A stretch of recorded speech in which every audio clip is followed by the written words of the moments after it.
CH Nagesh వాళ్ళ అమ్మ నాన్నకి ఒకడే అబ్బాయి. నేను ఆయన గురించి క్లాస్ తర్వాత చెప్తా. ఇప్పుడు చెప్తే నేను ఎక్కువ చెప్తే తక్కువైపోవచ్చు, తక్కువ చెప్తే ఎక్కువైపోవచ్చు, కనెక్షన్ సరిగా ఉండకపోవచ్చు. Right. So wish all the best Nagesh master.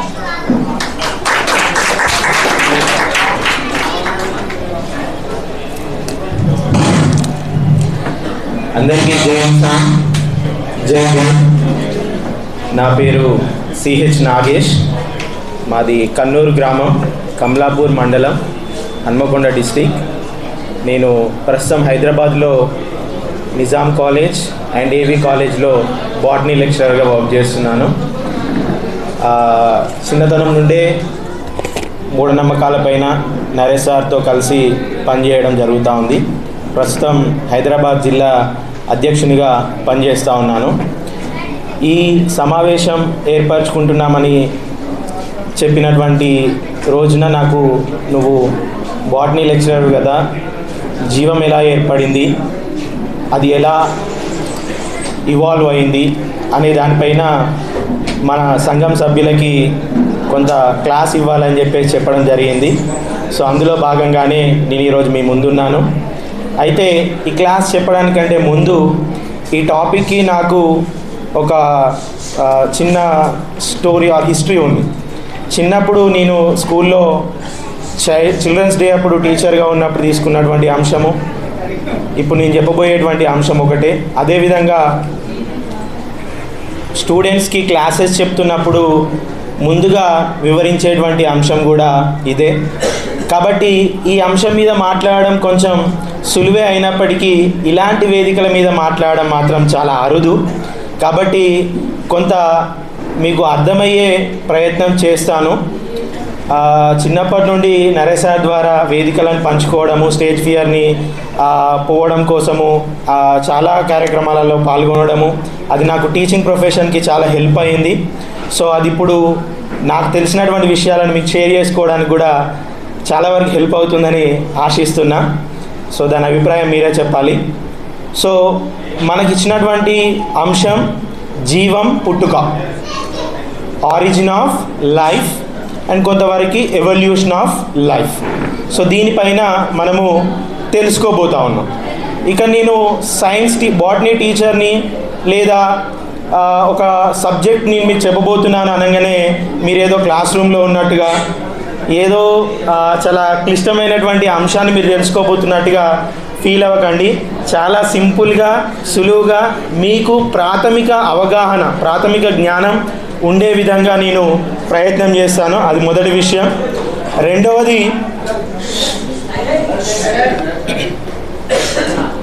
రెండవది ఈ జీవం పుట్టుక, ఆరిజిన్ ఆఫ్ లైఫ్ అనే దాని గురించి తెలుసుకోవడానికంటే ముందు అసలు జీవం అంటే ఏంటో చూద్దాం. ఓకేనా? ఇక్కడ ఉన్న వాళ్ళందరూ దాదాపుగా ఎంతో కొంత చదువుకున్న వాళ్ళే. నేను చెప్పే అనేక విషయాలు మీకు ఆల్రెడీ తెలిసే ఉంటాయి. నేను కొత్తగా ఇక్కడ చెప్పే విషయం ఏం లేదు. ఇంకొంచెం దానికి అడిషనల్గా మరొకసారి మీకు అర్థమయ్యే విధంగా చెప్పే ప్రయత్నం చేస్తున్నా, అంతే. ఓకేనా? సో అందరూ 10వ తరగతి వరకు సైన్స్ చదువుకున్న వాళ్ళే కాబట్టి ఇంకా ఈజీగా మీకు అర్థమవుద్ది. సో జీవం అంటే ఏంటి మనకు తెలిసి మీరేమనుకుంటున్నారు?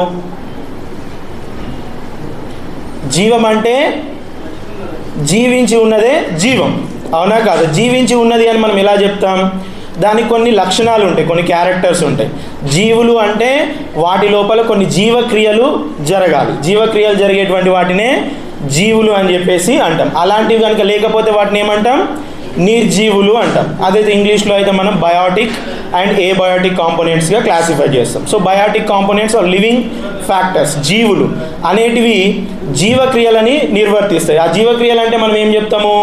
పెరగడం కావచ్చు, తినడం కావచ్చు, జీర్ణించుకోవడం కావచ్చు, విసర్జించడం కావచ్చు, శ్వాసించడం కావచ్చు, కదలడం కావచ్చు, ప్రత్యుత్పత్తి కావచ్చు, ఇలా రకరకాల ప్రధానమైనటువంటి జీవక్రియలు ఏవైతే నిర్వర్తిస్తాయో వాటిని జీవులు అని చెప్పేసి అంటాం. అంతే కదా? వాటి గురించి మనం స్టడీ చేసేదే జీవశాస్త్రం, బయాలజీ. ఓకేనా? సో ఆ లైఫ్ ఫార్మ్స్ గురించి స్టడీ చేసేదే బయాలజీ. ఓకేనా?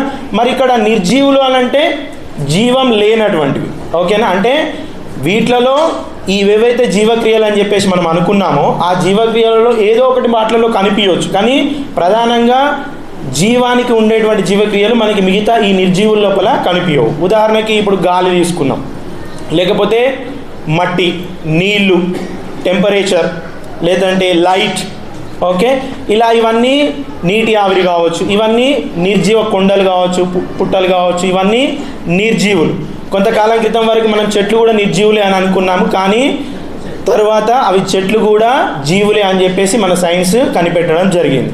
సో ఇవన్నీ నిర్జీవులు. వీటిలో కొన్నిట్లలో కదలిక కనిపించవచ్చు, కొన్నిట్లలో పెరగడం కనిపించవచ్చు, కొన్నిట్లలో ఎక్స్పాన్షన్ విస్తరించడం కనిపించవచ్చు, ఏదో ఒక లక్షణం కనిపిస్తుంది. కానీ ప్రధానంగా మనం జీవులలో కనిపించేటువంటి జీవక్రియలు ఏవైతే ఉన్నాయో అవన్నీ మాత్రం వీటిలలో కనిపించవు.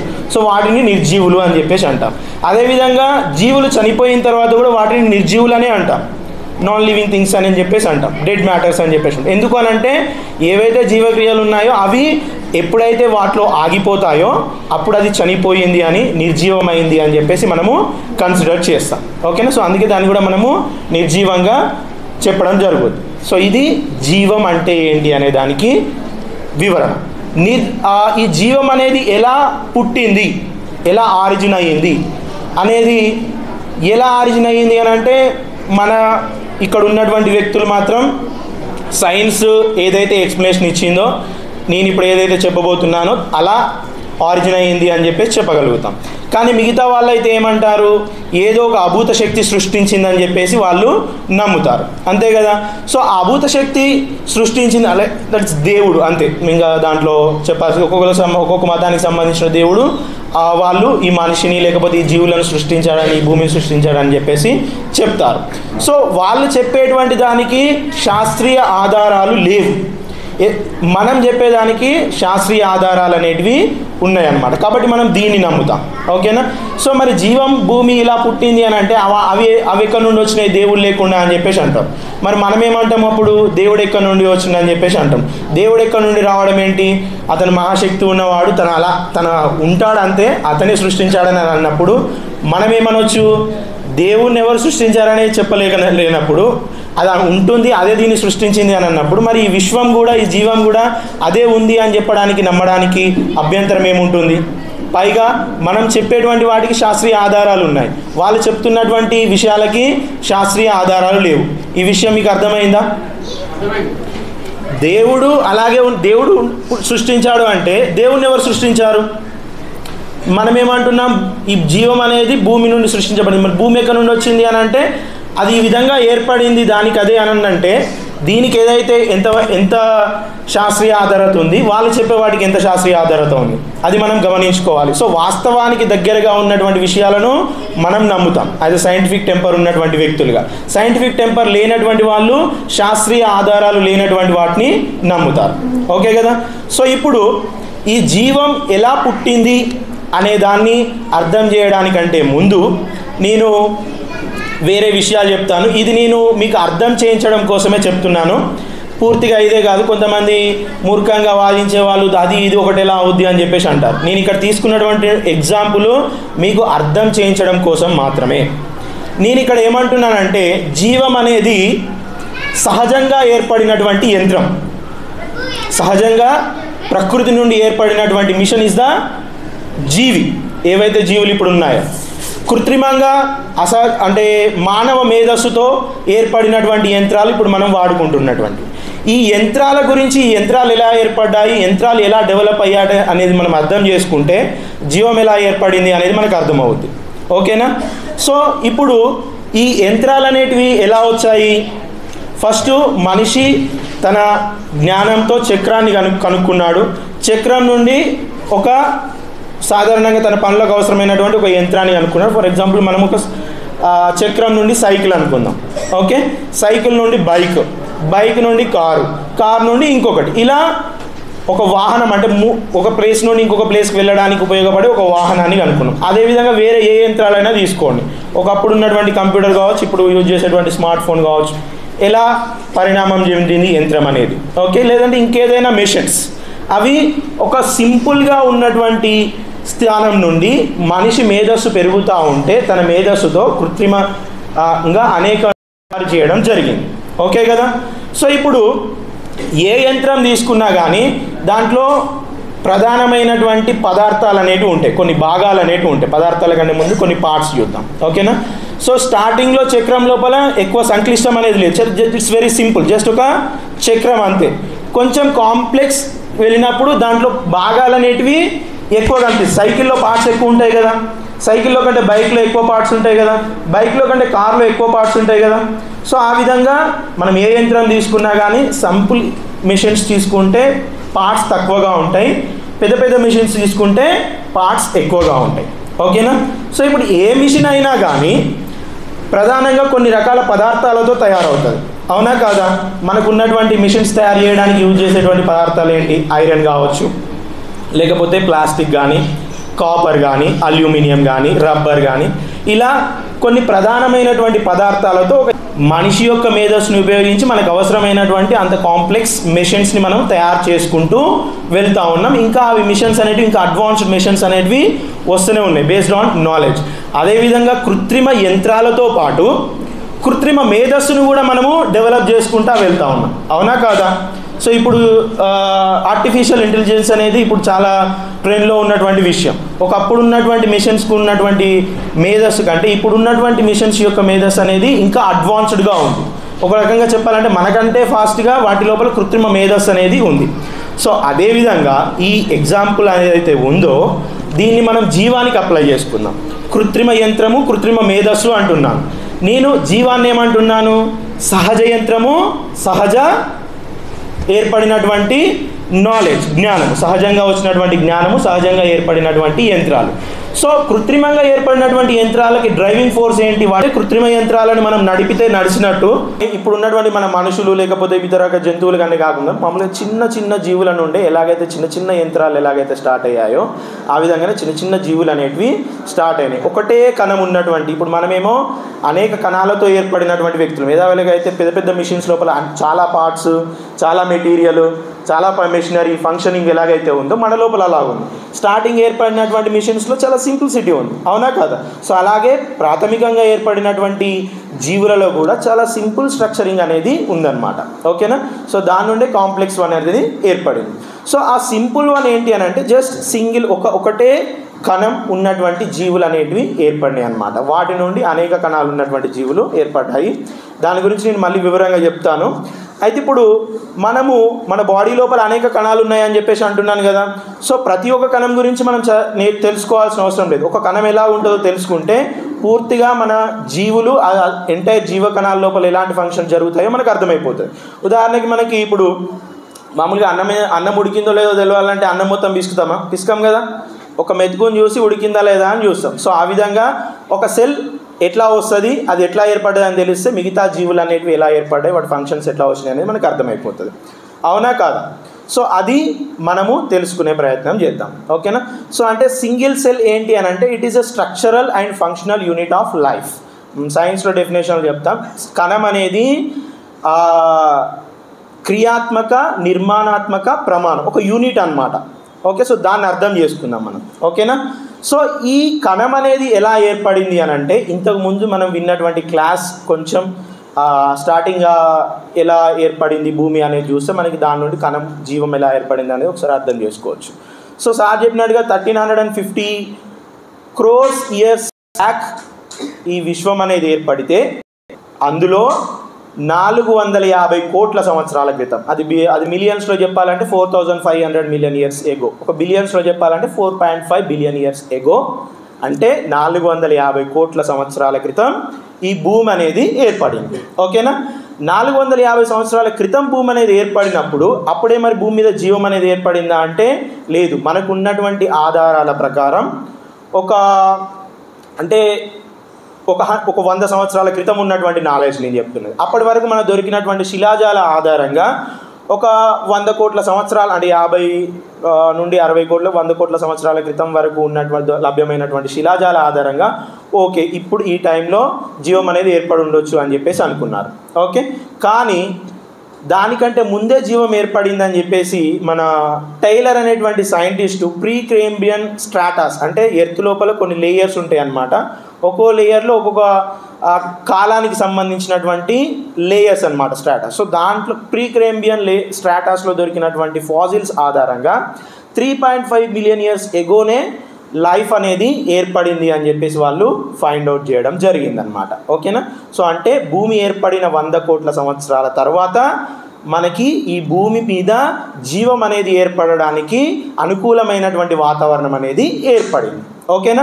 సో ఆ అనుకూలమైనటువంటి వాతావరణం ఎలా ఏర్పడింది అని అంటే, ముందుగా ఇంతకుముందు సార్ చెప్పినట్టుగా చాలా ఎక్కువ టెంపరేచర్స్ ఉండేది, జీవానికి అనుకూలంగా ఈ భూమి అనేది లేకుంటే క్రమక్రమంగా భూమి మీద ఉన్నటువంటి టెంపరేచర్స్ తగ్గుతూ వాటర్ అనేది ఏర్పడము, వర్షాలు అనేటివి పడడము, ఈ విధంగా వాటర్ బాడీస్ అంటే నీటి చెరువులు కావచ్చు, కుంటలు కావచ్చు, సముద్రాలు కావచ్చు, ఈ విధంగా వాటర్ బాడీస్ అనేటివి ఫామ్ అవ్వడము.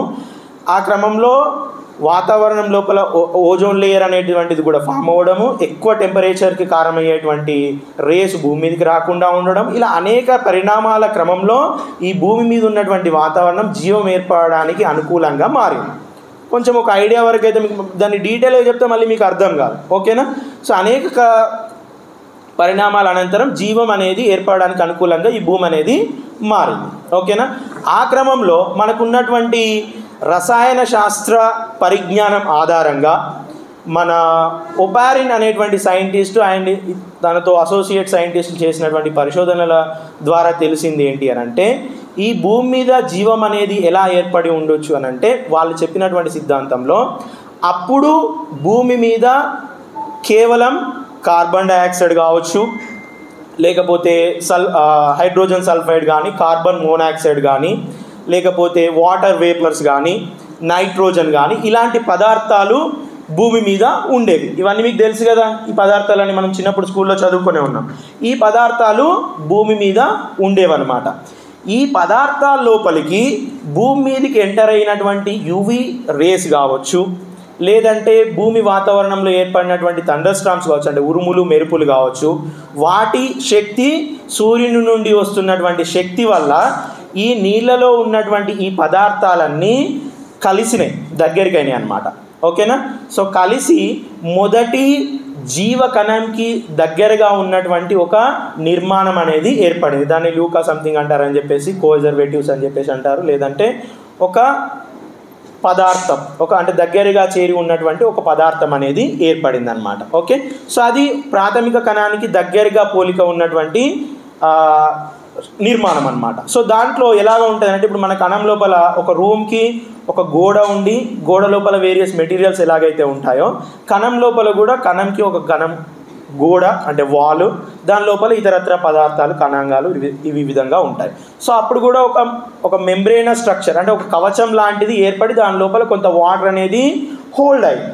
ఓకేనా.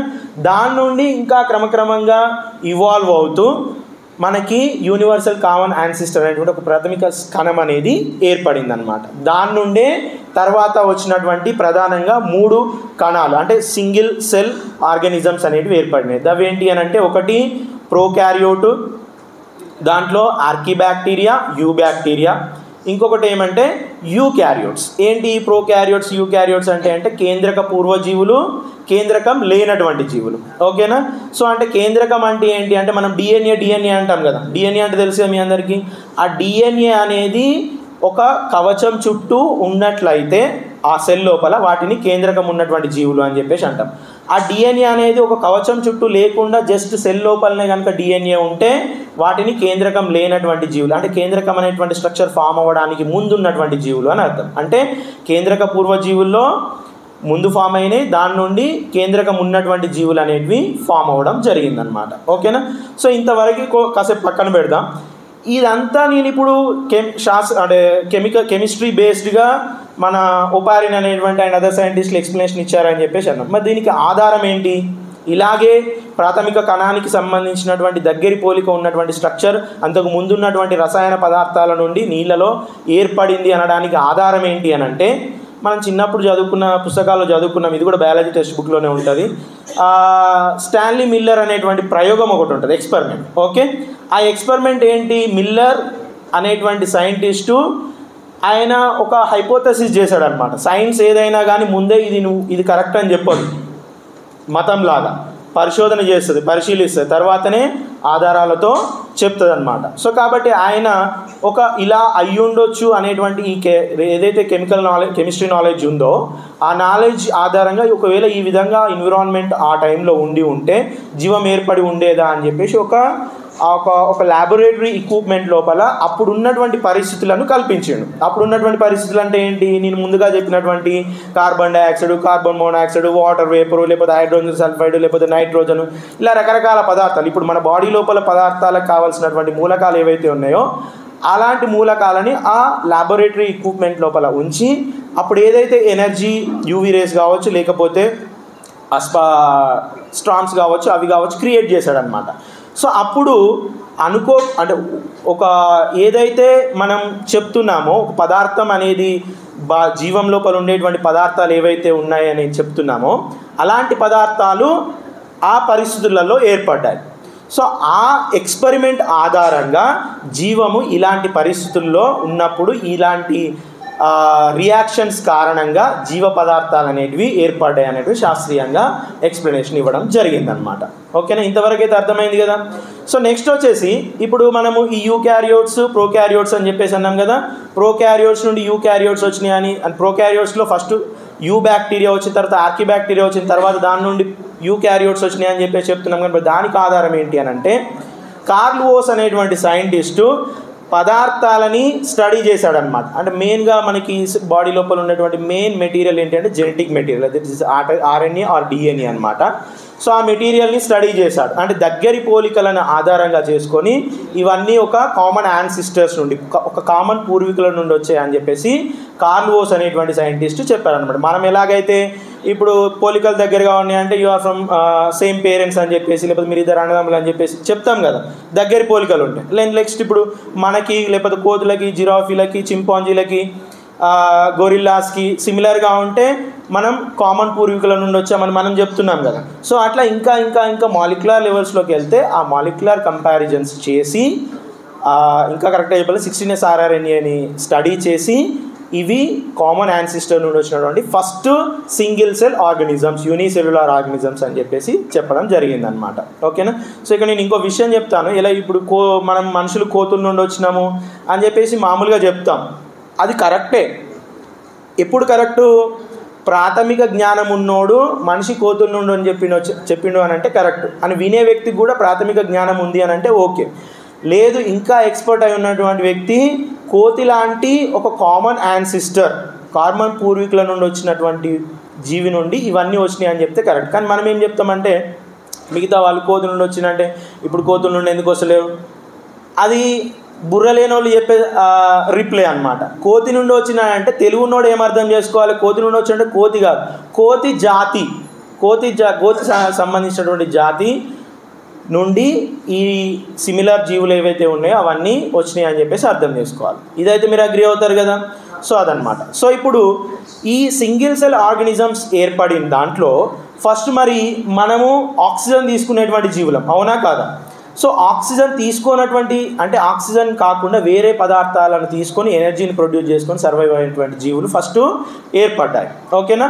వాటి నుండి ఆక్సిజన్తో బతికగలిగేటువంటి జీవులు అనేటివి ఏర్పడ్డాయి అన్నమాట. సో అది ఏర్పడడానికి కూడా archaea bacteria and you bacteria అనేటువంటి రెండు ఏకకణ జీవులు కలిస్తే ఒక యూకారియోటిక్ ఆర్గానిజం, కేంద్రకం ఉన్నటువంటి ఆర్గానిజం అనేది ఏర్పడింది. దాంట్లో ఒక రకమైన ఆర్గానిజమే ఫోటోసింథసిస్, కిరణజన్య సంయోగ క్రియ జరపగలిగేటువంటి కెపాసిటీ ఉన్నటువంటి ఒక యూనిసెల్యులార్ ఆర్గానిజం. దాన్నే మనం ఏమంటామంటే సైనో బ్యాక్టీరియా అని చెప్పేసి అంటాం. సో దీని ప్రత్యేకత ఏంటి అని అంటే కాంతి శక్తిని ఉపయోగించుకొని దానికి కావాల్సినటువంటి ఫుడ్ మెటీరియల్ తయారు చేసుకునే ప్రాసెస్లో అది ఆక్సిజన్ని బై ప్రోడక్ట్గా అంటే ద్వితీయ ఉత్పన్నంగా రిలీజ్ చేసిందనమాట. ఆ ఆక్సిజన్ అనేది వాతావరణంలోకి రిలీజ్ అవ్వడం వల్ల అది మరొక రకమైన జీవకణాలు తయారవ్వడానికి ఫెసిలిటేట్ చేసింది, అనుకూలంగా చేసిందనమాట. సో ఆ విధంగా ఆక్సిజన్తో డిపెండ్ అయ్యేటువంటి ఆర్గానిజమ్స్ అనేవి ఏర్పడినాయి. అండ్ వీటి నుండి ప్లాంట్స్ అనేటివి డెవలప్ అయినాయి, వాటి నుండి ఏమో ఎనిమల్స్ అనేటివి డెవలప్ అయినాయి. సో ప్లాంట్స్ లోపల ఫస్ట్ వచ్చినటువంటి సైనోబ్యాక్టీరియాస్ నుండి నాచు మొక్కలు వచ్చినాయి. నాచు మొక్కలు అంటే శైవలాలు అని చెప్పేసి అంటాం, లేకపోతే ఆల్గే అని చెప్పేసి అంటాం. తర్వాత ఆల్గే నుండి బ్రయోఫైటా అని చెప్పేసి, బ్రయోఫైట్స్ నుండి టెరిడోఫైటా అని చెప్పేసి, టెరిడోఫైటా నుండి జిమ్నోస్పమ్స్ అని చెప్పేసి, జిమ్నోస్పమ్స్ నుండి యాంజియోస్పర్మ్. అంటే విత్తనం లేనటువంటి జీవుల నుండి ఇవి బ్రయోఫైట్స్, టెరిడోఫైట్స్, ఆల్గే ఇవి అయితే సీడ్ లేనటువంటి జీవులు అనమాట. వాటి నుండి సీడ్ ఉన్నటువంటి జీవులు అనేటివి రావడం జరిగిందనమాట. అంటే ఫ్లవర్స్ అండ్ సీడ్స్ ఉన్నటువంటి జీవులు అనేటివి ప్లాంట్స్లో రావడం జరిగింది. సో ఇప్పుడు మనము చెట్టు ముందా విత్తనం ముందా అంటే మనం ఏం చెప్తాం చదువుకున్న వాళ్ళము? చెట్టు లేకపోతే విత్తనం ఎట్లా వస్తుంది, విత్తనం లేకపోతే చెట్టు ఎట్లా వస్తుంది అని చెప్పేసి అంటారు. వీ హ్యావ్ క్లియర్ ఎవిడెన్సెస్ ఎట్లా ప్లాంట్స్ ఎట్లా ఇవాల్వ్ అయినాయి అని చెప్పేసి. సేమ్ మళ్ళీ కంపారిజన్ అనమాట. ఈ జీవులకి వాటికి ముందు ఉన్నటువంటి, అంటే వాటికంటే ప్రాథమిక లక్షణాలు ఉన్నటువంటి జీవులు. నేను ఏదైతే మిషన్స్ చెప్పానో, ఇప్పుడు బైక్ ఎట్లా పనిచేస్తుంది అనేది మనం అర్థం చేసుకోవాలంటే సైకిల్ మనం అర్థం చేసుకుంటాం. సైకిల్ కంటే చక్రంని అర్థం చేసుకుంటాం. అలాగే ఈ విత్తనాలు ఉన్నటువంటి ప్లాంట్స్ ఎలా వస్తాయంటే, విత్తనాలు లేని ప్లాంట్స్ ఏవైతే అవి వచ్చినాయి అని చెప్పి తర్వాత దాని ముందున్నటువంటి కంపారిజన్గా దగ్గరి ఆధారంగా మనము స్టడీ చెప్పడం జరుగుతుంది. సో కాబట్టి ముందు ప్లాంట్ వచ్చింది, తర్వాత పరిణామంలో ప్లాంట్స్ లేని సీడ్స్ మొక్కల నుండి సీడ్స్ ఉన్నటువంటి మొక్కలు అనేటివి జరిగిందనమాట. ఈ విధంగా పరిణామం అనేది. అదేవిధంగా ఎనిమల్స్లో ప్రోటోజోవా అంటే ఏకకణ జీవుల నుండి ప్రోలిఫెరా, అనిలిడా, కార్డేటా. ఈ విధంగా సింపుల్గా ఉన్నటువంటి ఎనిమల్స్లో సింపుల్ ఉన్నటువంటి సహజ యంత్రాల నుండి సంక్లిష్టంగా ఉన్నటువంటి సంక్లిష్టంగా ఉన్నటువంటి జీవులు. నేను ఎందుకు స్పెసిఫిక్ చేసిన అంటే టు మేక్ యూ స్టార్టింగ్ చెప్పిన కాబట్టి ఆ విధంగా పరిణామం చెందడం జరిగింది. ఈ పరిణామం ఏది డ్రైవ్ చేసింది అంటే చుట్టూ ఫ్యాక్టర్స్, బయోటిక్ ఫ్యాక్టర్స్, చుట్టూ ఉన్నటువంటి నేచర్ అనేది ఆ పరిణామాన్ని చేయడం జరిగింది అన్నమాట. ఈ విధంగా పరిణామం జరిగింది. ఈ విధంగా మొక్కల లోపల పరిణామం అనేది జరగడం జరిగింది అన్నమాట. మన లోపల కూడా అంటే జీవుల లోపల కూడా అదే విధంగా అసెంబ్లింగ్ అనేది, ఇవాల్యూషన్ అనేది జరిగింది. ఓకేనా? సో మేధస్సుతో ఇంకా వస్తువులని మనిషి ఏ విధంగా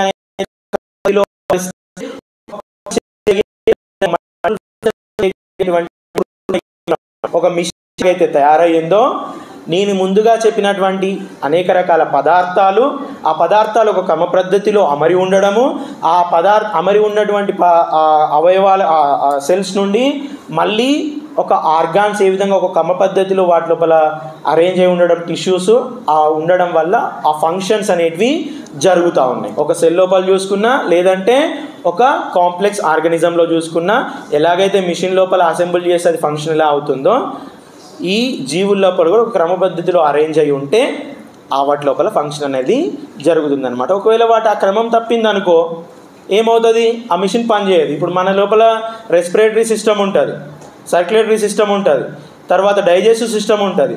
ఓకే, అలా రకరకాల ఆర్గాన్స్ ఒక ఫంక్షన్, అందులో అవి ఉండాల్సినటువంటి పొజిషన్లో అవి ఉండాల్సిన విధంగా లేకపోతే ఆ యంత్రంలో ఉన్నటువంటి భాగాలు పనిచేయవు. ఎలాగైతే మిషన్లో పనిచేయవో ఇక్కడ కూడా అంతే అన్నమాట. సో ఈ విధంగా జీవం అనేది ఏర్పడింది అండ్ ఈ విధంగా జీవం అనేది ఇవాల్వ్ అయ్యిందని చెప్పేసి మనము అర్థం చేసుకోవచ్చు. సో దానికి చాలా రకాల థియరీలు కూడా ఉన్నాయి. పరిణామం చెందినడానికి లామార్క్ థియరీ ఉంది, డార్విన్ థియరీ ఉంది. సో వాళ్ళు కూడా ఎలా చెప్పారు? దానికి పూర్వం ఉన్నటువంటి జీవుల నుండి వాతావరణంలో ఏర్పడినటువంటి మార్పులకు అనుగుణంగా జీవులు అనేటివి ఇవాల్వ్ అవుతూ వచ్చినాయి. సో మనకు ఎలాగైతే మనం అప్డేట్ అవుతున్నామో, మన మేధస్సు ఎలాగైతే అప్డేట్ అవుతుంది, మిషనరీస్ లోపల కూడా చేంజెస్, ఎవల్యూషన్స్ వచ్చినట్టుగా, అడ్వాన్స్డ్ టెక్నాలజీస్ వచ్చినట్టుగా ప్రకృతిలో ఉన్నటువంటి వాతావరణ పరిస్థితుల కారణంగా అప్పుడు ఉన్నటువంటి జీవుల లోపల కొన్ని రకాల మార్పులు జరిగి మరొక రకమైన జీవులు ఏర్పడడం, వాటిలో నుండి మళ్ళీ ఇంకా మరొక రకమైనటువంటి జీవులు ఏర్పడడం, ఈ విధంగా ఏర్పడుతూ వచ్చింది. వాటి పూర్వీకుల నుండే we come from our ancestors. Okay, పూర్వీకుల నుండే మనము వస్తాం. మన బాడీ లోపల ప్రతి సెల్ కూడా దానికి ముందున్నటువంటి సెల్ నుండే వస్తుంది. మనం ఎంటైర్ ఆర్గానిజంని కూడా మనకు ముందున్నటువంటి పేరెంట్స్ నుండే వస్తాం. ఓకేనా. సో అలా ఏ జీవులైనా కూడా వాటికి ముందున్నటువంటి జీవుల నుండి కొన్ని మార్పులు చెందుతూ ఇవాల్వ్ అవుతూ వచ్చినాయి. ఎలాగైతే మన ఓల్డ్ పేరెంట్స్కి మనకి పోలికలు దూరం ఉంటాయి, దగ్గర పేరెంట్స్కి పోలికలు దగ్గరగా ఉంటాయి, అవునా కాదా. సో జీవులలో కూడా లాంగ్ అంటే ప్రైమరీ వన్స్కి వెళ్తే వేరియేషన్స్ ఎక్కువ ఉంటాయి. దగ్గరగా ఉన్నటువంటి ఇప్పుడు బైక్కి స్కూటీకి దగ్గర రిలేషన్షిప్ ఉంటుంది, కానీ సైకిల్కి ఎంత డిఫరెన్స్ ఉంటుంది, ఎడ్ల బండికి ఇంకెంత డిఫరెన్స్ ఉంటుంది, అవునా కాదా. సో ఏదైనా కానీ సేమ్ ఎగ్జాంపుల్ చెప్తున్నా అని చెప్పేసి అనుకున్నాం, just to make you understand, ఓకేనా. సో అలా ఏర్పడ్డాయి అని చెప్పేసి అందులో భాగంగా చాలా జీవులు అంతరించిపోయాయి, కొత్త జీవులు ఏర్పడ్డాయి. అదే చెప్తాడు Darwin, survival of the fittest అని చెప్పేసి అంటాడు. ఓకే, సో నేచర్ ఎప్పుడైనా సెలెక్ట్ చేసుకుంటుంది. ఆ వాతావరణంలో ఏర్పడినటువంటి మార్పులకి ఏవైతే తట్టుకోగలుగుతాయో అవి బతుకుతాయి, తట్టుకోలేనివి ఎక్స్టెంట్ అయిపోతాయి. డబ్బా ఫోన్ ఉందా, ఇప్పుడు స్మార్ట్ ఫోన్ ఉందా, జేబులో స్మార్ట్ ఫోన్ ఉంది, అవునా కాదా. సో అలాగా అంటే కొన్ని జీవులు if there is still the environmental factors are favourable they can survive, ఓకేనా. ఆ ఫ్యాక్టర్స్ కనుక అవి అడాప్ట్ చేసుకోలేకపోయినా, ఆ మార్పులకు అనుగుణంగా అవి మారకపోయినా, వాటి లోపల మార్పులు చేసుకోలేకపోయినా దే విల్ బీ ఎక్స్టెంట్ అనమాట, ఓకేనా. అవి అంతరించిపోయే అవకాశం ఉంటుంది. అలా చాలా రకాల జీవులు అంతరించిపోతూ ఉన్నాయి. యాజ్ అ బాటనీ నాకు తెలిసినందుకు 15 lakhs ప్లాంట్స్ ఐడెంటిఫై చేసి ఇంకా ఐడెంటిఫై చేయని ప్లాంట్స్ ఉన్నాయి. అదేవిధంగా ఎనిమల్స్లో కూడా ఉన్నాయి.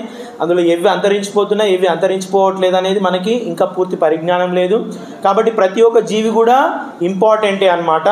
సో ఈ చుట్టూ ఉన్నటువంటి పర్యావరణం ఉంటేనే ఆ జీవులు ఉంటాయి, జీవులు ఉంటేనే చుట్టూ ఉన్నటువంటి పర్యావరణంలో కూడా అనుకూలమైనటువంటి పరిస్థితులు ఉంటాయి.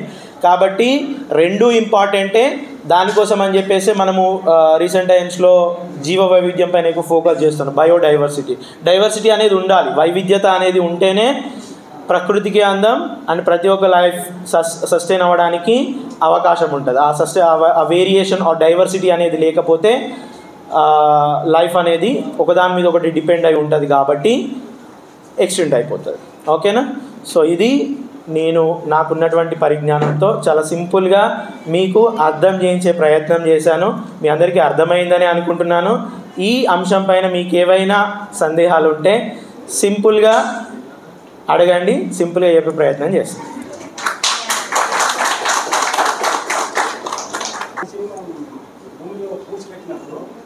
ఆ మనిషి నుండి ఆ భూమి నుంచి పురుగులు తయారవుతాయి కదా. అవును, ఆ బాడీ నుంచి ఆ పురుగులు తయారవడం కారణం ఏంటి? ఇంకొకటి, ఒక 20 లీటర్ల వాటర్ క్యాన్ తీసుకొచ్చి మనం ఇంట్లో అక్కడ పెట్టేస్తే, ఒక మినిమం 50 days అక్కడ పెట్టేస్తే అందులోని మన కపతర్గాలని సన్న పురుగు తయారవుతుంది. ఆ పురుగు ఎలా తయారవుతుంది? థర్డ్ క్వశ్చన్, ఒక పట్టును కూడా తీసుకొచ్చి మనం ఒక పుస్తకాన్ని తీసుకొచ్చి కూడా ఒక దగ్గర పెట్టినప్పుడు ఆ పుస్తకాయ కూడా ఒక 1 week అలాగే పెడితే ఆ పుస్తకాయ మొత్తం కుళ్ళిపోయి అందులో పురుగు తయారవుతాయి. ఆ జీవక్తి అనేది ఎలా పుడుతుంది అనేది జస్ట్ చాలా సింపుల్. ఇప్పుడు మనిషి అంటే నేను మొత్తం కనిపిస్తున్నా, అవునా కాదా. నా లోపల ఉన్నటువంటి ఎవ్రీ సెల్ కనిపిస్తుందా? మన బాడీ లోపల ఉన్నటువంటి సెల్ కంటే అంతకంటే చిన్న జీవులు ఉంటాయి. ఇప్పుడు నీ ఫ్యాన్ ఉందా, ఆ ఫ్యాన్ మీద జస్ట్ డస్ట్ తీసి నువ్వు మైక్రోస్కోప్ కింద పెట్టి చూస్తే చాలా రకాల బ్యాక్టీరియాస్ లేకపోతే ఇతర జీవుల అంటే ఫంగల్ బూజుకు సంబంధించినటువంటి మొక్కలకు సంబంధించిన చిన్న స్పోర్స్ అంటారు వాటిని. సో చాలా చిన్నవి ఉంటాయి, అవి మన కళ్ళకి కనిపించవు. కాబట్టి ఆ వాటర్ క్యాన్లో ఆల్రెడీ వాటర్లో ఉన్న మన బాడీ లోపల కూడా మంచి బ్యాక్టీరియా ఉంటుంది, చెడు బ్యాక్టీరియా ఉంటాయి. ఆల్రెడీ మనం కన్జ్యూమ్ చేసుకున్న ఫుడ్ లోపల ఏదైతే రెస్పెక్టివ్ ఆర్గనిజం సంబంధించినటువంటి వాటి పునరుత్పత్తి చెందగలిగేటువంటి లక్షణం ఉన్నటువంటి భాగాలు ఉండొచ్చు, లేదా ఆల్రెడీ ఆ భూమి లోపల అంతకు ముందు ఉన్నటువంటి జీవులు కానీ అవి ఈ మన డెడ్ బాడీని యూటిలైజ్ చేసుకుని ఆ micro organisms or micro organism develop అవ్వడానికి ఛాన్స్ ఉంటుంది. వాటి డికంపోజర్స్ అని చెప్పేసి అంటారు. అంటే మనం ఏదైనా వెజిటేబుల్స్ అయినా కానీ లేకపోతే ఏవైనా కానీ అక్కడ ఒక చెట్టు మొద్దు అయినా కానీ అక్కడ పడేస్తే కొన్ని సంవత్సరాల తర్వాత కొన్ని రోజుల తర్వాత అది మళ్ళీ ఏదైతే పదార్థం ఆ జీవం తయారు కావడానికి ఉపయోగపడిందో ఆ పదార్థంగా మారిపోద్ది అనమాట. అది ఏంటి అని అంటే ఈ అంటే సూక్ష్మజీవులు ఏదైతే దాని మీద మనం ఏదైతే చికెన్ మటన్ తింటున్నామో మనల్ని తినేటువంటి చిన్న చిన్న జీవులు కూడా ఉంటాయి అన్నమాట. అవి దాన్ని డీకంపోజ్ చేస్తాయి అన్నమాట. సో దానివల్ల అవి ఫామ్ అవుతాయి. వాటర్ క్యాన్లో వచ్చేది కూడా అది ఆల్రెడీ అందులో ఉన్నటువంటి ఆ స్పోర్స్ ఏదైతే ఆ ప్రత్యుత్పత్తికి కారణమయ్యేటువంటి వాటి నుండి అవి తయారవుతాయి, ఓకేనా. సో మనకి ఏదైనా కానీ అంటే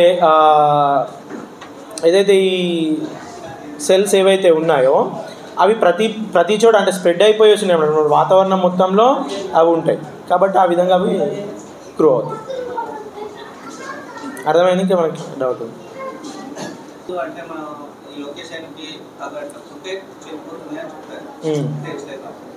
బట్ మనం కూడా ఇంతకుముందు చేంజెస్ ఉంటుంది, ఇలా చేంజెస్ వస్తూ మళ్ళీ ఫ్యూచర్లో కూడా మనం ఇలానే ఉంటామో చేంజెస్ రావచ్చు ఆ మనిషి లోపల ఉండమన్నా మనం కూడా చేంజ్ అవుతాం. We're evolving, it's a continuous process. పరిణామం అనేది ఒక నిరంతర ప్రక్రియ, మార్పు చెందుతూనే ఉంటుంది. అది ప్రకృతి సహజ లక్షణం, ప్రకృతి యొక్క సహజ లక్షణం. అది మనం మారుతూనే ఉన్నాం. అదేవిధంగా మిగతా జీవులు కూడా మార్పు చెందుతూనే ఉన్నాయి.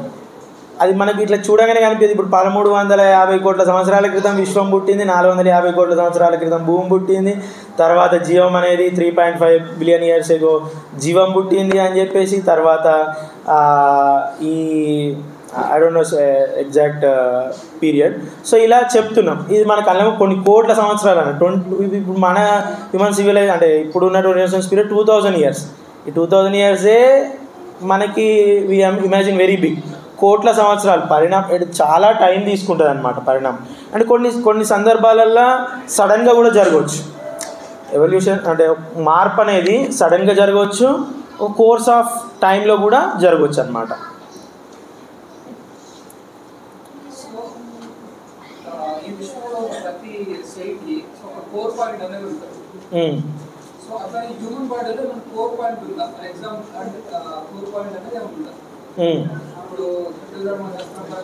ప్రతి మిషన్లో core part is a engine. Okay, so అలా మన ఎనిమల్స్ లోపల మెయిన్ పార్ట్ వచ్చేసి హార్ట్ అండ్ బ్రెయిన్ అన్నమాట. ఓకేనా? సో ఇప్పుడు హిందుత్వంలో ఆత్మ అనేది ఒకటి ఉంటుంది, అది మాత్రమే బాడీ నడిపిస్తుంది. బాడీ ఎగ్జిస్ట్ అయిన తర్వాత ఆత్మ అట్లనే ఉంటుంది అనేది చెప్తున్నారు. సో నాకు తెలుసు అది కామన్. బట్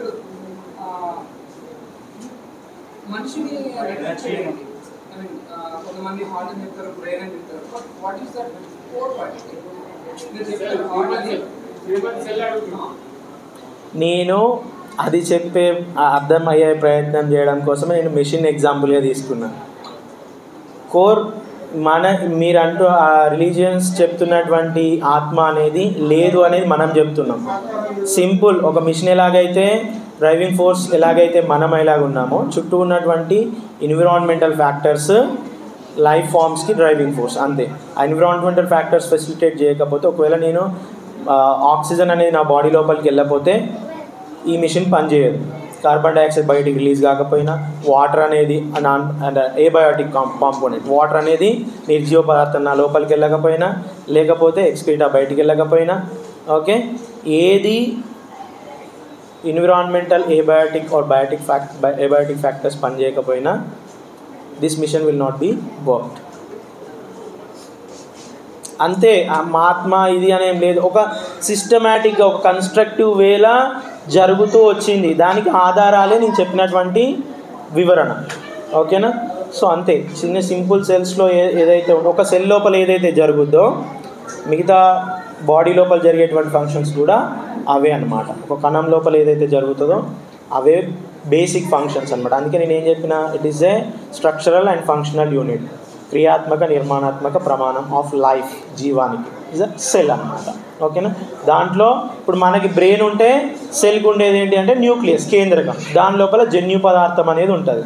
ఆ జన్యు పదార్థం అనేది అంటే నేను చెప్పాను కదా, మిషన్ లోపల కొన్ని పదార్థాలు ఐరన్, కాపరు, రబ్బరు ఇలా వేరే మెటీరియల్స్తో మిషన్ తయారైందని చెప్పేసి, అలా మన బాడీ లోపల కూడా ప్రధానంగా కొన్ని పదార్థాలు ఉంటాయి. Proteins, lipids, carbohydrates, okay, and nucleic acids. ఇది ఒక ఇంటిని నిర్మించడానికి ఇసుక, సిమెంట్, బ్రిక్స్, ఇతర మెటీరియల్స్ ఎలాగో ఒక organism or any life form create చేయడానికి ఇవి ప్రధానంగా ఉండేటువంటి పదార్థాలు అన్నమాట. ఒక మిషన్ తయారు చేయడానికి ఐరన్, ప్లాస్టిక్, రబ్బరు, లేకపోతే కాపరు, అల్యూమినియము ఆర్ ఇదర్ ఫ్యూయల్ ఎలాగో ఆర్గనిజంకి ఈ మెటీరియల్స్ అలాగనమాట. అవి ఒక ఇప్పుడు ఏదైతే మనం స్టడీ చేసి చూస్తున్నామో మైక్రోస్కోప్లో ఏ విధంగా అరేంజ్ అయి ఉందో ఆ విధంగా అరేంజ్ అయి ఉంటే అది ఏర్పడదు. అది కృత్రిమంగా కూడా మనం తయారు చేయవచ్చు. ఇప్పుడు DNA అనే దాన్ని మనం కృత్రిమంగా తయారు చేయవచ్చు. ఓకే, ఒక హైబ్రిడ్ సెల్ని మనం కృత్రిమంగా చేయవచ్చు. ఇప్పుడు మనం ల్యాబొరేటరీలో సహజంగా జరిగేటువంటి ప్రత్యుత్పత్తి విధానాన్ని మనం ల్యాబొరేటరీలో చేస్తున్నాం, అవునా కాదా? సహజంగా ఏర్పడేటువంటి ఒక జన్యు పదార్థాన్ని మనం కృత్రిమంగా తయారు చేస్తున్నాం. సహజంగా ఏర్పడేటువంటి ఒక కణ భాగాలని మనం కృత్రిమంగా దానికి సంబంధించినటువంటి పదార్థాలను మనం కృత్రిమంగా తయారు చేస్తున్నాం. అంటే అది స్టడీ చేసి ఈ విధంగా ఏర్పడింది అనే నాలెడ్జ్తో మనం కూడా అలా ప్రయత్నం చేసి సక్సెస్ అవుతున్నాం. ఓకే, ఈ విధంగా ఏర్పడిందని దిస్ ఈజ్ ద ఎవిడెన్స్ అనమాట. అంతే, శాస్త్రీయ ఆధారాలతో మనం ఇలాగే ఏర్పడిందని చెప్పగలుగుతున్నాం. శాస్త్రీయ ఆధారాలు లేకుండా చెప్పేవాళ్ళు వేరే చెప్తున్నారు.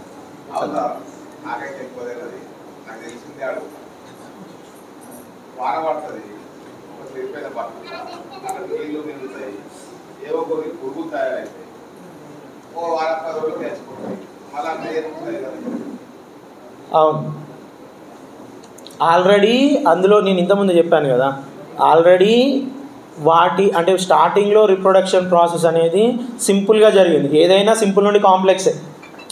ఓకే, సో సింపుల్గా జస్ట్ ఇప్పుడు నేను ఆల్గే అన్నాను, ప్రిమిటివ్ ప్లాంట్స్లో అయితే ఆల్గే అని చెప్పేసి, వేరే అయితే ప్రోటోజోవన్ సంథింగ్ అని చెప్పేసి. అవి reproduction process very simple. Just ఒకటి ఉంటే అది 2 పార్ట్స్ విడిపోవడం. ఏదైతే బేసిక్ సెల్ లోపల ఒక సెల్ 2 సెల్స్ ఎట్లా అవుతుందో సేమ్ అట్లా అయిపోయింది. రెండు ముక్కలు అయితే ఇది ఇంకొక జీవి, ఇది ఇంకొక జీవిగా అయిపోయింది. ఈ 2 ముక్కలు మళ్ళీ హాఫ్ అయితే 4 ఏర్పడినాయి. 4 8 అయినాయి, 8 16 అయినాయి, 16 32 అయినాయి. అంత సింపుల్గా ఉండేది రిప్రొడక్షన్ ప్రాసెస్ కూడా. తర్వాత డిస్ట్రిబ్యూషన్ అనేది ఏర్పడింది అనమాట.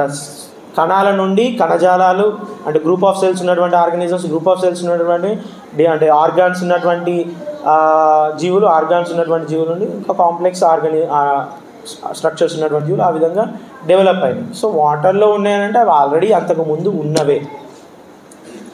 అవే పెరిగి అక్కడ ఏవైతే ఇప్పుడు నేను ఒక రూమ్లో ఒక 10 మందిని వదిలేస్తా, ఒక 4 బత్తాల బియ్యం వేస్తా, వెజిటేబుల్స్ ఇస్తా. ఎన్ని రోజులు తింటారు? అయిపోయేదాకా తింటారు. తర్వాత సచ్చుడే కదా, అవునా కాదా? Same thing happens there also. ఒకవేళ ఆక్సిజన్ లేకపోయినా ఏదైతే ఫ్యాక్టర్ ఈ మిషన్ని పని చేయించడానికి ఏదైతే ఇప్పుడు బైక్లో పెట్రోల్ అయిపోయింది, ఏమవుతుంది? నడుస్తుందా?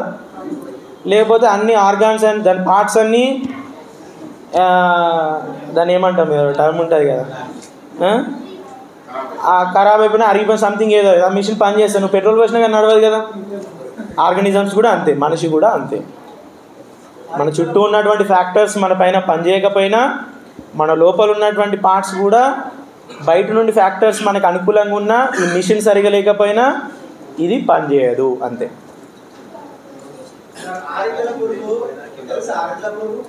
తెలుసు సార్. అది సంవత్సర కాలంలో ఎవరికి కనబడదు. అవును, ఓన్లీ 15 డేస్ ఒక 1 వీక్ కనిపిస్తుంది. అవును, మరి ఆ కాలంలో వాళ్ళు ఎడిపోతారు సార్. సేమ్ ఫ్యాక్టర్స్ ఆ పర్టికులర్ వాతావరణ పరిస్థితుల్లో ఆ జీవులు ఏర్పడడానికి అనుకూలంగా ఉండే కొన్ని సుప్తావస్థలో ఉంటాయి. సుప్తావస్థ అంటే డార్మెంట్ స్టేజ్.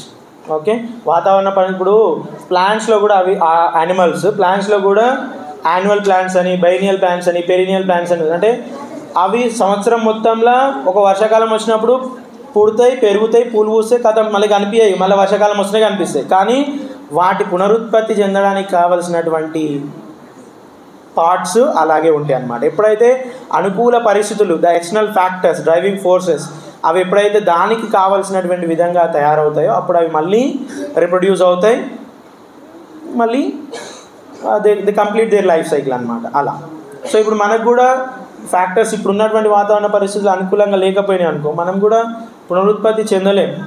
ఇప్పుడు ఉన్నటువంటి అంటే మిగతా ఆర్గానిజమ్స్ ఇప్పుడు అందుకే ఇప్పుడు ముందు ప్లాంట్స్ లోపల కూడా కూల్ క్లైమేట్ ఉండే. ఫస్ట్ భూమి మీద ఫస్ట్ హాట్ టెంపరేచర్ ఉండే, తర్వాత కూల్ టెంపరేచర్ వచ్చింది. కూల్ టెంపరేచర్లో ఉండేటువంటి ప్లాంట్స్ ఉండే, వాటి జిమ్నోస్పమ్స్ అంటే వివృత బీజాలు, అంటే విత్తనం లేనటువంటి మొక్కలు అనమాట.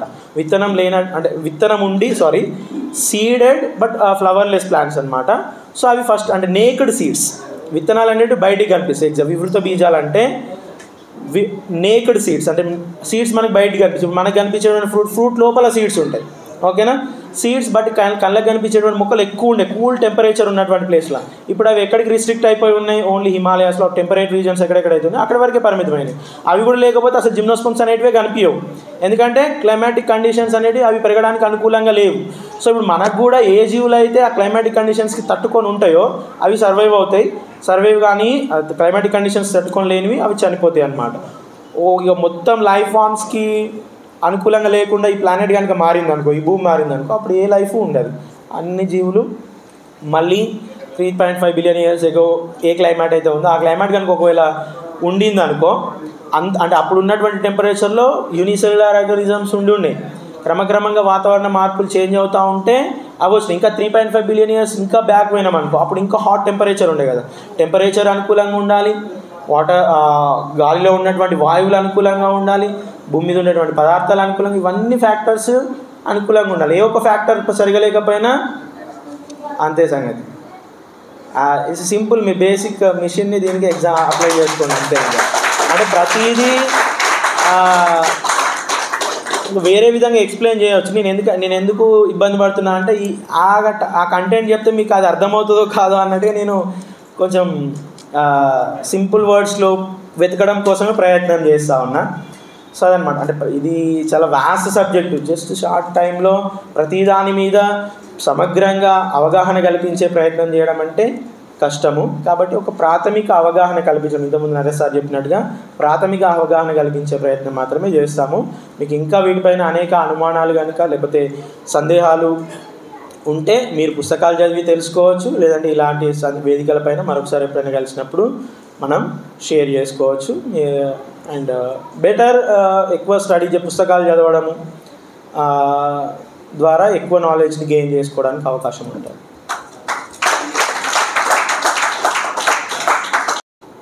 CH Nagesh master, Nizam college degree lecturer అని క్లాస్ చెప్పారు. ఈరోజు చెప్పుకునే 2 టాపిక్స్ ఒకదానికొకటి బాగా సంబంధం ఉండేటువంటి ప్రశ్నలు. మనల్ని ప్రతి వ్యక్తి నువ్వు నాస్తికుడివి అనగానే ఫస్ట్ అయితే మరి భూమి ఎట్లా పుట్టింది, మరి నువ్వు ఎట్లా పుట్టినావు, మనుషులు ఎట్లా పుట్టిర్రు, ఈ భూమిని ఎవరు పుట్టించారు, ఇవే క్వశ్చన్లు అడుగుతారు. కానీ వాడు పుట్టించుడు కాడికే పోతాడు, కానీ ఎలా వానికి ఎవల్యూషన్ అనే పదానికి అర్థం తెలియదు. పరిణామము, ఒక దశ నుంచి మరో దశకి ఎట్లా మారింది అనేది వానికి లేదు. దీన్ని ఎవడు పుట్టించింది అనే కాడ మైండ్లో ఉంటాడు. కాబట్టి ఎవడు పుట్టించిందని అడుగుతాడు. ఇప్పుడు కిరణ్ సార్ను పట్టుకుపోయి నాగేష్ సార్ను పట్టుకుపోయి ఆయన ముందు కూర్చోబెట్టినా వాడు సాటిస్ఫై కాడు. 1వ తరగతి నుంచి 7వ తరగతి వరకు నా స్టూడెంట్. ఓకే, నేను ఇంటర్మీడియట్ టైంలో వీళ్ళింట్లోనే భోజనం చేసేవాడిని, వీళ్ళింట్లోనే నిద్రపోయేవాడిని. వీళ్ళు నా ప్రయోగ కేంద్రం. వీళ్ళ చెల్లెలు ఝాన్సీ అనే బిడ్డ ఉంటుంది, ఇంకొక చెల్లెలు రజిత అనే అమ్మాయి ఉంటుంది. నేను 10th అయిపోయి 7th క్లాస్ వాళ్ళకి పాఠాలు చెప్పేది. నాకంటే 3 years వాళ్ళే నా జూనియర్స్, నా స్టూడెంట్స్. నాకంటే 3 years చిన్నవాళ్ళు నా స్టూడెంట్స్. సో అందులో తనకి మాస్టర్గా పనిచేసిన ఇంకొక మాస్టర్ ఇప్పుడు IPS,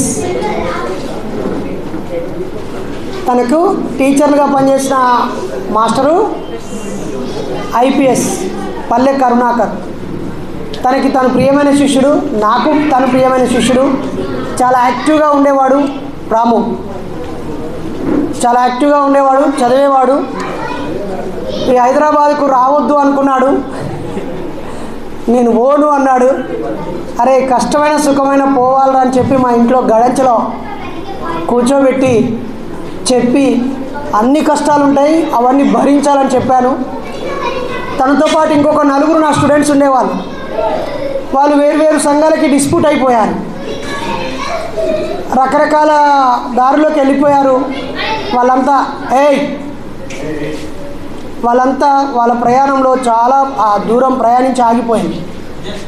కానీ తను మాత్రం NSSలో నేషనల్ మెడల్ తీసుకున్నాడు.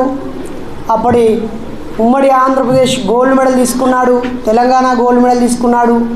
అలాగే NCCలో NSSలో ఒక మంచి సైన్స్ టీచర్గా నిజాం కాలేజీలో AV కాలేజీలో ఒకవైపు ఉద్యోగం చేస్తూ మరొక వైపు BEd చేస్తూ అలా తాను ఎక్కడ మన సైన్స్ ఉద్యమాన్ని వదులుకోలేదు.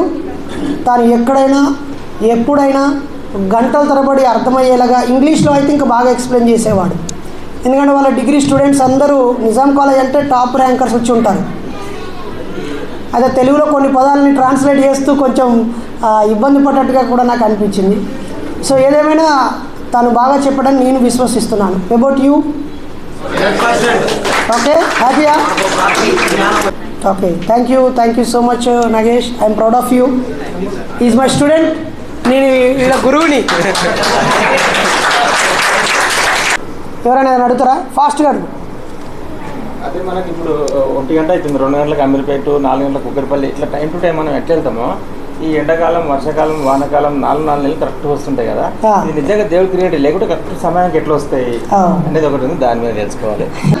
లేదు, ఇవన్నీ దేవుడే బరాబర్ ఒక కాడ కూర్చేసుకొని కూర్చుంటాడు, ఒకటి అయిపోగానే ఇంకోటి ఇస్తూ ఉంటాడు. అయితే పాపం పిచ్చోడు కాకపోతే ఈడ మనకు ఎండాకాలం ఉన్నప్పుడు ఇంగ్లాండ్లో ఎండాకాలం ఉండదు, ఎప్పటికీ చలికాలమే. మరి అక్కడ వాడు ఎట్టి ఎత్తడో అర్థం కాదు. రాజస్థాన్లో ఎప్పటికీ ఎండాకాలమే. కలహారా ఎడారి, అటకామ ఎడారి, తార్ ఎడారి ప్రాంతంలో మొత్తం ఎండలే ఉంటాయి. కాబట్టి అది ఎప్పటికీ ఎండ స్విచ్ చేసి కూర్చుంటాడు అన్నట్టు. ఈయనేమో స్విచ్లు మారుతా అంటాడు. ఇక కొన్ని గ్రీన్లాండ్ దేశాలు, నార్వే లాంటి దేశాలలో మంచు ప్రాంతాలు ఉంటాయి, అక్కడేమో మంచు స్విచ్ చేసి కూర్చుంటాడు. నేను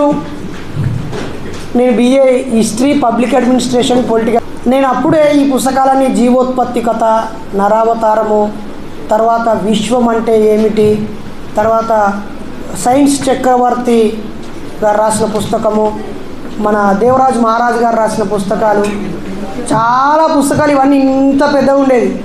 అవన్నీ చదివి చెప్పక్కర్లేదు ఎదుటోనికి. ఫస్ట్ మీరు డిబేట్కి దిగండి, డిస్కషన్ దిగండి, ఓడిపోతారా గెలుస్తారా పక్కన పెట్టండి, గట్టిగా మాట్లాడండి. నువ్వే కరెక్ట్ రానండి, లాస్ట్కు నువ్వే కరెక్ట్ రా, ఇప్పుడు నాకు ఇది ఎక్స్ప్లెయిన్ చేయాలి నువ్వు అనాలి. భూమి ఫస్ట్ ఎట్లా పుట్టింది నువ్వు చెప్పు, ఇక నాకు చెప్పట్లేదు, ఇక నువ్వు చెప్పు ఎట్లా పుట్టించిండు. మరి ఓన్లీ భారతదేశంలోనే పుట్టించిండా, పాకిస్తాన్లోనే పుట్టించిండా, చైనా అమెరికాలోనే ఎవడు పుట్టించిండు? నీళ్ళు ఎక్కడి నుంచి వస్తానండి? ఒకళ్ళు నెత్తివికెళ్ళి నీళ్ళు పడతానయా? మరి పక్క దేశంలో నీళ్ళు ఎట్లా వస్తాయి? నువ్వు చెప్పేటోడివి అయితే వాడికి అలుసు అవుతావు, నువ్వు అడిగేటోడు ఎదురు తిరుగుతా వాడు డెమ్మి అవుతాడు కదా, వాడు డెమ్మి అవుతాడా కాదా? కాబట్టి మనం ఎంతసేపు వాడికి ఆన్సర్ చెప్పాలి అనుకున్నాం, కానీ నువ్వు తిరగబడు, నువ్వు ఎదురు తిరిగి వాడు అడిగే ప్రశ్నలకు నువ్వు 70% ఆన్సర్లు చెప్పి 30% చెప్పలేవు. ఎందుకంటే ఆ సబ్జెక్టులో ఎక్స్పర్ట్లే చెప్పగలుగుతారు. కానీ నువ్వు అడిగే క్వశ్చన్స్కి వాడు ఒక్కదానికి కూడా ఆన్సర్ చెప్పలేడు. నిజమేనా? వాడికి నువ్వు 70% చెప్పగలుగుతావు. కాబట్టి మన ఎనగది తగ్గేది లేదు. ఇంకా చాలా మెలకువలు, డిస్కషన్స్, కౌంటర్స్, క్వశ్చన్స్కి ఎట్లా యాక్టివ్గా ఆన్సర్ ఇవ్వాలి, మన లైఫ్ లోన్స్ ఎగ్జాంపుల్ ఇలా చాలా విషయాలు చెప్పుకున్నాం. ఇప్పుడే మొదలైంది. ఓకే, జై భీమ్. ఒక్కసారి పూలమాల తెచ్చిన వాళ్ళు పైకి రండి, అన్నం తెచ్చిన వాళ్ళు పైకి రండి, బ్యానర్ తెచ్చిన వాళ్ళు పైకి రండి. అలాగే ఇక్కడికి రాగానే అందరినీ కోఆర్డినేట్ చేసిన నాగరాజు పైకి రండి. అలాగే ఈ ప్రోగ్రాం మొత్తాన్ని షూట్ చేసిన అచ్యుత్ రాజు పైకి రండి. అలాగే బన్కెన్ రాము కెమెరామెన్ కూడా పైకి రండి ప్లీజ్. సుజాత గారు మీరు కూడా పైకి రండి. అలాగే నగేష్ మాస్టారు, కిరణ్ కుమార్ సార్ కూడా వేదిక మీదకి రండి. అలాగే ఇక్కడ లోకల్గా కోఆర్డినేట్ చేసిన నాగరాజు అన్న పైకి రా ఫాస్ట్గా. ఇంకో నాగరాజు అన్న, కిరణ్ సార్, నగేష్. సో ఈ ప్రోగ్రామ్కి ఒక బ్యాక్ బోన్స్లా, పిల్లర్స్లా మనకి నిలబడిన వీళ్ళు. ఇంకా రైట్ సునారాయణ ఉన్నాడు. సో ఒక ప్రోగ్రాము ఒక్కరు అనుకుంటే కాదు, కానీ ఎవరో ఒకరు ముందు పడితే అవుతుంది. ఇంతమంది ఇండైరెక్ట్గా డైరెక్ట్గా సపోర్ట్ చేయడం వల్ల మార్నింగ్ 10 గంటల నుంచి సాయంత్రం 7 గంటల వరకు మనం సక్సెస్ఫుల్గా పూర్తి చేసుకున్నాం. ఒక్కసారి మనల్ని మనం విష్ చేసుకుందాం. సైన్స్ వర్ధిల్లాలి, మూఢనమ్మకాలు నశించాలి. సో ఇంతటితో ఈ సెషన్ ముగిసింది. మనం మళ్ళీ కలుద్దాం. సో ఇప్పుడు 3 జిల్లాల వారు ఒక్కసారి ఫస్ట్ రంగారెడ్డి జిల్లా వాళ్ళు నించోండి. రంగారెడ్డి జిల్లా వాళ్ళు ఓకే. మీరు ఆ ఫామ్ పట్టుకొని జాగ్రత్తగా కిందికి దిగండి. ఫస్ట్ అయితే అక్కడికి వెళ్ళండి, ఆ చివరికి వెళ్ళండి. ఈ ప్రకృతి ఏ వ్యక్తి సృష్టివాదం కాదు, ఇది పరిణామం. పరిణామమే సత్యం, కల్పితం లేదు.